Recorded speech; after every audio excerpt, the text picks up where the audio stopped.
And they were very poor compared to the early settlers, the second wave, very poor, and had very little money on them when they arrived in the port of Jaffa.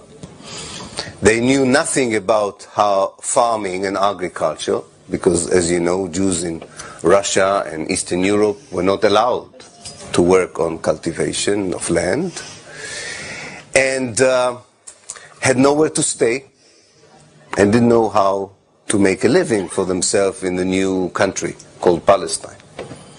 So they were very lucky that the local Palestinians hosted them, offered them a place to sleep, a little bit of food, and when they stayed long enough, also taught them how to cultivate the land and how to shepherd the herds and how to become sort of children of the new country.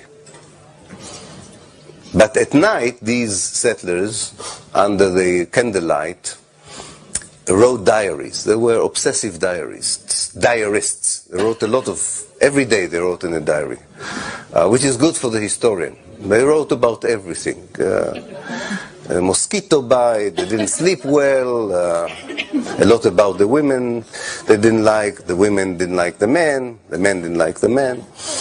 But there is nothing that escaped the diary. And in those diaries, in those entries to the diaries, they write about their greatest disappointment to be in Palestine. The main disappointment was that the place was full of foreigners.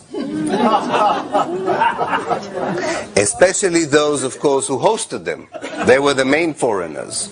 And they were saying in their diaries, and I'm staying tonight in the house of one of these foreigners. And you have to understand this mindset. The mindset is, and hasn't changed.